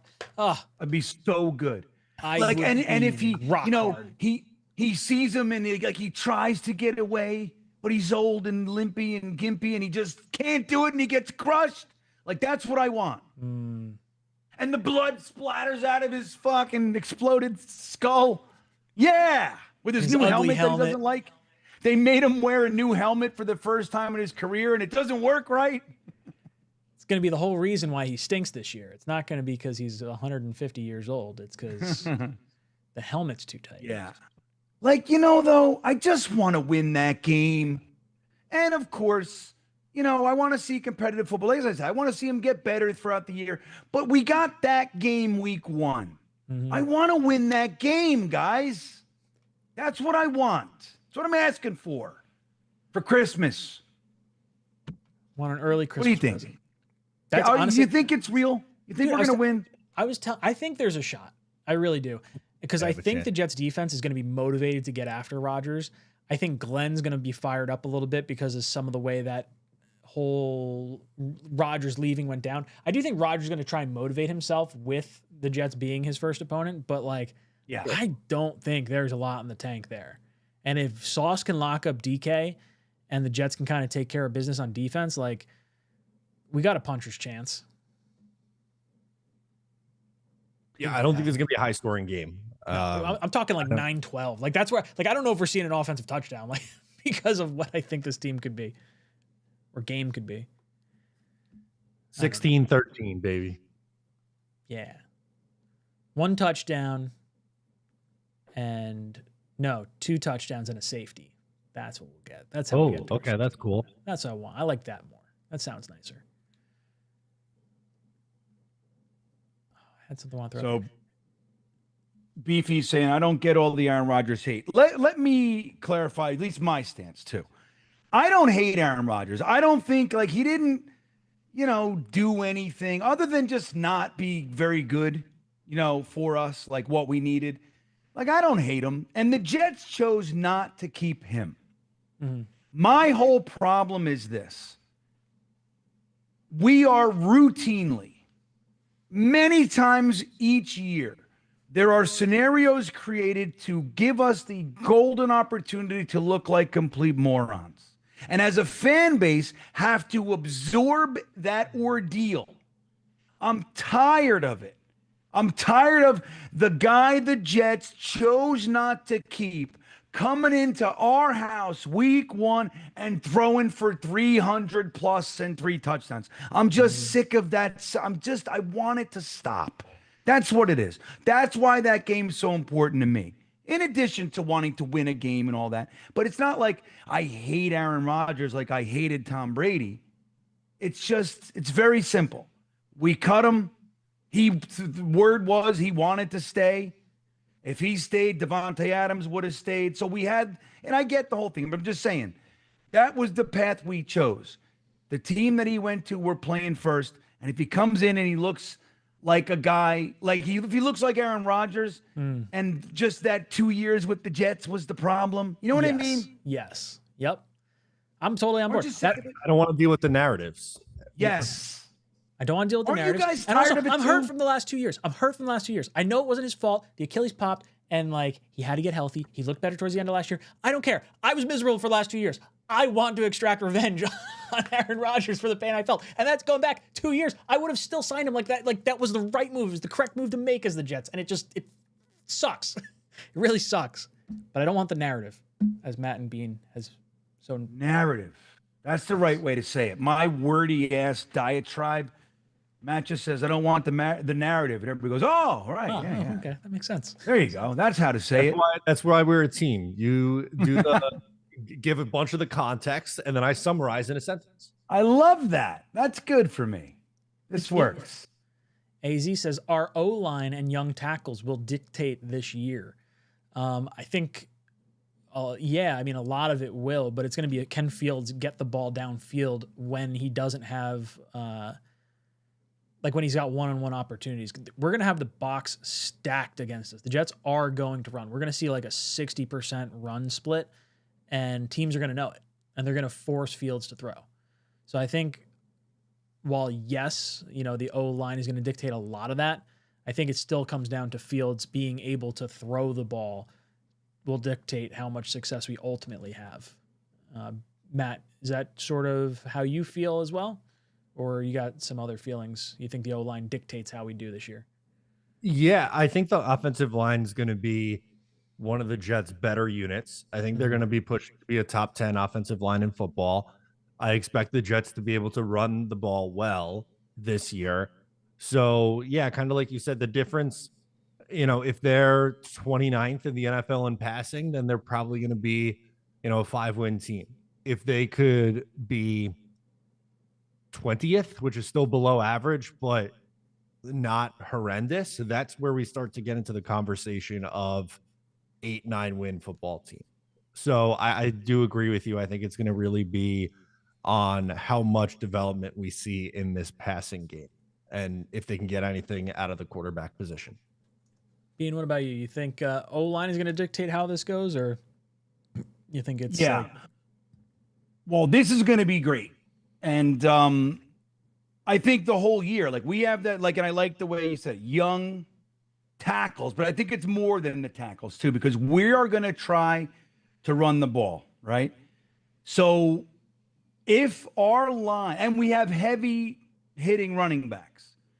So if we can establish that and wear defenses down and keep our defense off the field, like we know the last bunch of years has been incredibly lopsided. Our defense is on the field so much more than our offense. If we can flip that and our defense is coming on fresh, that does help mitigate some of the weaknesses that you have, because they're not exhausted. They're not playing on their heels and all that. So ball control is the name of the game, especially when you don't have like that high potency offense. If you can stay on the field with, look, man, I said it, I've been saying it for years, 4 yards of play wins the game, everybody. So if we can do that, like Matt said before, our average, I think he said, was 4.6 yards overall. We can do that, and you can do that consistently. If we're running the ball 30 times a game or whatever it is, 30 plus, and we're getting 4.6 yards a pop, dude, we are succeeding. And like to AZ's point, it's going to be predicated on how well the offensive line can open those holes. Yeah, Brees, Braylon Allen, Isaiah Davis, we got to make sure that their first contact is not at or behind the line of scrimmage. Let them get their steam, and they're going to get 4+ a pop. If they can just get their legs cooking when they're going through that hole, just their speed, their momentum, they're big enough and strong enough, they all fall forward, they will be able to get 4 yards plus a pop, and we can win the game that way. And then when they're bringing guys up to counteract that, the little dump offs, the Justin Field rollouts, all those kinds of things can happen because they're overcommitting to stopping the run that's been gashing them. That's when you can have a passing game. And look, the offensive line, it's young, it's strong, it's got potential. If they can do it, I think we have a competitive, a competitive team. So yeah, I'm right with you. So, Matt, I think you mentioned if the Jets are 29th in offense, Jets going to have a hard time. I think I'm looking at this right. Maybe I'm looking at it wrong. The Eagles were 29th in passing last year from a yards perspective. They were 32nd in attempts. They were 12th in passing touchdowns. They were 3rd in interceptions. So not turning the ball over is a big key to this whole thing. Yeah, that's key. And then they were like obviously tops in rushing. It was like 1st in rushing attempts, 2nd in yards, 2nd in touchdowns. Which is insane. I can't believe what other team was it? The Ravens maybe had more rushing touchdowns than 29. I don't know. I can't, off the top of my head, I can't think of any other. Yeah, I would think it would be Baltimore then. Yeah. So man, so you got to have like a top defense and a top rushing attack to have that kind of. You just got to be efficient. I think the Jets can win with like Justin Fields throwing the ball. Like if he gets 15 completions in a game, like if he can be 15 of 20 or like, I mean, even 13 of 20 and you're getting like long sustained drives, like that might be enough to win you games. If your time of possession, the first preseason game, we were like, I think it was like 38 minutes time of possession. It was a whole lot of time. You'd get other offenses out of sync at that point. They're getting cold on the bench. Do you know what would help that? Having Andrew Beck on the roster to clear out. You know what? I He was agree. really good in that game. So it's a good point, Matt O'Leary. Thank you, Bean. It all comes back to Andrew Beck. Yeah, it's right. It does. He's the center of it all. It's Riker Circle. That was good. Wyatt comes in and says, if we can't get a touchdown with Wilson as our receiver, we don't deserve a win. Yeah, but he can't throw it to himself. That's the whole ball game. But we should be able to get an offensive touchdown with Fields rushing the ball. Like we have such a good rushing team, or should have such a good rushing team, that like if we're inside of 5 yards, we should be doing 4 consecutive tush pushes, and we should be getting into the end zone. Like that's sort of how I fall on that. The offensive touchdown doesn't have to come through the air. Take anything. No, I don't care. It could be a defensive score. I know we want to see an offensive score, but I don't really care how they get in the end zone. I just want to. In week 1, they just got to find a way to win the game. Dude, we got to win that game, and we got to do it by scoring offensive touchdowns. God damn it! I want to see one. I would love nothing more than to have like a 5-sack game against Rodgers, and like we've converted, like maybe there's a defensive touchdown and like the special teams puts us in great position and we wind up with like a 21-9 game. Like that would feel like domination if we could have something like that. But I'll just take a win. I just want to win a game with you guys. Yeah, at the end of the day, that's all we want. We want to walk out of there with a win, which would be look, I want to see an offensive touchdown, but if we don't and we win, that's still something we haven't done together. It's true. I'm in. Imagine we get 3 offensive touchdowns and a win, and Aaron Rodgers is sacked 7 times, and like all of our dreams come true. It's Will McDonald stepping on what's his name's Pecker? What's his name? The tackle. Oh my God, Broderick Jones. Broderick Jones. Stepping on Broderick Jones' chest all game. He's on his back, and you know what I mean? Aaron Rodgers had to be benched. Wouldn't that be fantastic? I want to see a Sauce one of those interception. games. Give me Sauce interception. Yeah. And like maybe they do the old Aaron Rodgers Sauce, handshake thingy. That's what I want to see. Yeah, Dave they Bruce? do the little weed smoky thing after he throws a pick 6 to him. Oh, it'd be so great. It'd be so great. Or they I'm trying to think of like the meanest things we could do. Someone doing a touchdown celebration where they're hopping on one leg like they popped an Achilles would be like an all-time bad fucking omen. Like someone else is going to pop an Achilles for us then. No, I don't want to see that. No, I do not want to see that. I do not want to see We don't want any of that. No. Let's talk about this. Let's talk about this real quick. Yes. B. Smitty. What do you guys think of B. Smitty? And should he be wide receiver like 3, 4 maybe? Sure. On the field, Why catching passes. like What do you Brent. think of this guy?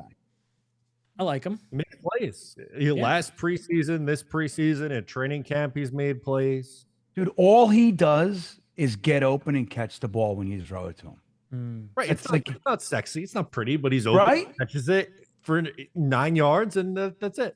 That's it. He just catches it, dude. Like so many of these guys, they have such problem. Even Arian Smith, he drops 3, but he catches 2. You're like, And then there's B. Smitty. He's just running around. He's throwing the ball. He catches it. Straight up. Yeah, this is what I do. I want that guy on the team. And I want Over them Corley? to play, and I want them to use them. Over Corley? Hey, dude. I'm just asking. I don't like. It's just it's an Over honest question. Well, I'll tell you what. Like- He's done more. I agree. Done more. So, you know. I'd keep him over Lazard, honestly. Fuck. Not that the Jets would. I think best case scenario is Alan Lazard 4-week IR and Brandon Smith makes the roster in his spot. Yeah. I think Lazard's the perfect candidate to like give him a short-term IR with some injury right now, and give yourself an opportunity. Can't cut him before week 1 because then he'll go to Pittsburgh and spill his guts. Yes, 100%. David Bruce calling it a night, saying JETS. Oh, good night, David. You're not going to hang out for the after hours till 6 in the morning? Yeah.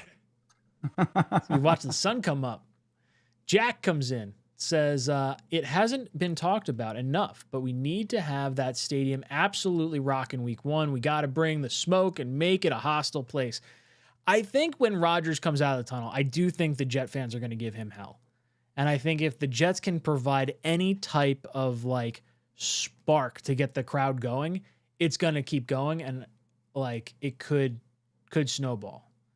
We need any benefit you can. If there's like a 3% increase in production on the field because the crowd goes absolutely apeshit, like we should be going apeshit. Yeah. Any incremental. And I'm going to tell you guys how to do it.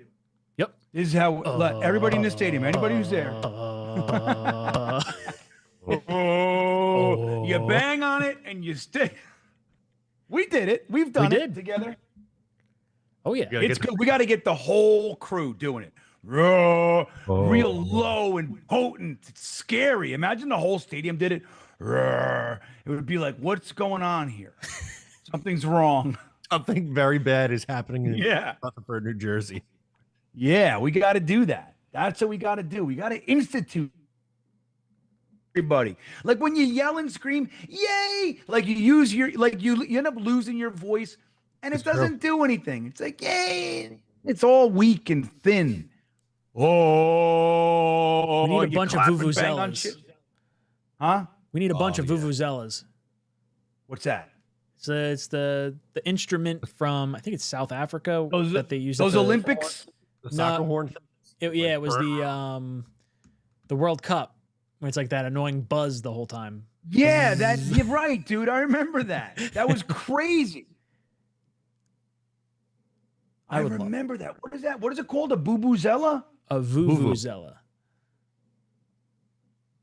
Spell that for me. I gotta get one. Vuvuzela. Vuvuzela. I'm phonetically sounding it out. I have no idea if that's. Joshua says, if we get 2022 Justin Fields, we can absolutely make noise, but the O-line running game has to be top 5. If we get 2022 Justin Fields and he's running all over the place, it could be a lot of fun. It's gonna be that'll be an entertainment. You know what?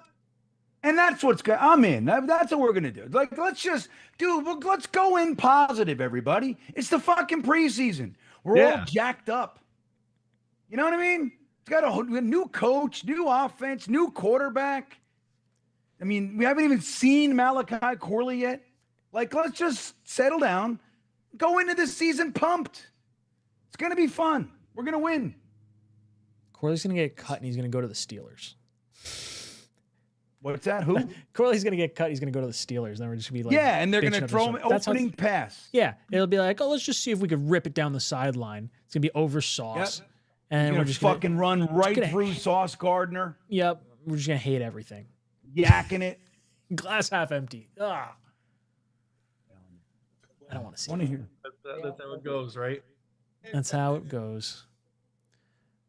Boys and girls, we have reached the end of our show, which means someone gets something from the spin wheel. And the tickets. And the tickets, that's right. I only have one person for the tickets. So real quick, if anybody wants the ticket, put a ticket. Matt has 4 tickets for tomorrow. Is it tomorrow, Matt? Tomorrow. For tomorrow's practice. Put a little ticket emoji in there. I'll real quick scrape you up and stick you in the thing. So you can be in the running here. and Beefy is the final contestant for the spin wheel, the regular one. Anybody want the ding? Wyatt says, if we can't get a touchdown or score in the red zone, I will be very pessimistic regardless of a win. Yeah. Wyatt's in there. That's about right. Can't get a touchdown. He says, if we can't get a touchdown or score in the red zone. Wyatt's Wyatt's only been hanging with us for like 3 or 4 years. He doesn't know yet. He's got a lot to learn. He's getting there. He's getting there. But if we win, you don't give a shit if it's by one. If all we did was figure out a way to score 1 point, and they didn't score any, you walk out of there partying. Doesn't matter. Next week we'll fix that. We want to win. That's it. That's it, Wyatt. You take them how you get them. Unless that win takes us out of contention for a quarterback in 2026. Then we reserve the right at the end of the year. Right. That's a different thing. When we beat the Buffalo, when we're 0-16 and we beat Buffalo's backups to lose the number 1 pick, that's when you get mad. Yeah, that's the shit that bothers us. Right. Well, I don't see any other tickets, so I think it's just going to be Snowball. Snowball. There you go. Snowball. I'll transfer you the tickets. Or Jets Worldwide, as he likes to be known here. Whichever. Glad to have you. We like Snowball. Snowball's good people. How many people we got for our spin wheel, Mr. B? 26, because I added Beefy and then Wyatt came in at the end there. So we got 26. All right. Going to do 3 generates and then the winner. 1, 2. Final one is the winner. Number 1. Number 1. I don't think we've ever seen that before. I don't think we have either. That's going to be All-American. But didn't he win last week? I don't know. It doesn't matter, but that's crazy. That's pretty cool. Yeah, I don't think I've ever seen it land on 1. All-American, just cleaning up. It's like Lucky Leo. Remember Lucky Leo? For like fucking 3 months, he won everything. Got everything. See, we get him. All-American gets a hat, gets a green beanie, or a ball cap. Hit us up. JetsTalk247@gmail.com or TalkinJetsShow@gmail.com. Get your shipping info. Let you pick out a hat. Thank you so much for playing. There you go. Congrats. Appreciate all you guys being in here. Boys and girls, we've reached the end of our show. We're going to go around and give our closing thoughts. Bean, any last words for our panel? Yeah, man. We're going to do the After Hours show, the After Hours Jets Fest at 10:35. Every now and then I get there at 10:30. So we'll see. The wait with bated breath, as they say. But, yeah, we're going to have some fun. We'll continue the talk about some roster stuff. But I hope you guys will come hang out at 10:35 on Green Bean Jets Fan. O'Leary, what you got going on? Let's see. New Just Jets tomorrow. I'm also hanging out with Jeremy on the channel at 3 o'clock. So come hang for that. I'm sure we'll be reacting to whatever happens at camp tomorrow. And come back here next Tuesday for another 2 hours of fun. Hell yeah. We got shenanigans every Tuesday, 8 o'clock to 10 o'clock. It's been a lot of fun hanging out with you guys. We got 250 people in here at the end of this stream. We only got 125 likes. If you could do us a favor, if you enjoyed hanging out with us, hit that like button on the way out. We will see you here next week. JETS. Hey, Fireman Ed here. Join me on a trip to Bermuda, baby. Royal Caribbean's Independence of the Seas, May 30th to June 4th, 2026. Join the New York football legends Marty Lyons, Bilal Powell, Leon Washington, Sean Ellis, Kevin Mawai, Chris Ivory, and Jericho Cotchery, and all the podcasters. We are going to have the time of our lives, Q&As, meet and greets. It's going to be a spectacular cruise. Come join Fireman Ed on the cruise of a lifetime. Go to cruisewithlegends.com and book your trip today. $500 off a person up until September 7th. Let's go!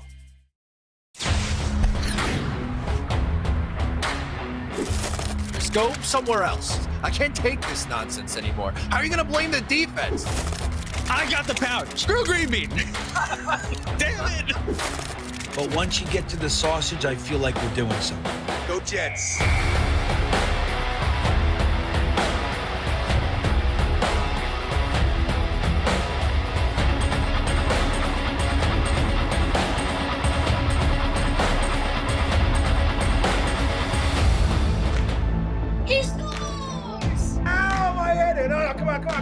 What would you give up to see a Jets Super Bowl? All of my friends and family. Hit those milk duns, boys and girls. Freeze run. Hold on to your underwear, ladies, and stand by, bitches. It's now time for Talkin' Jets with your hosts, Matt, Ryan, and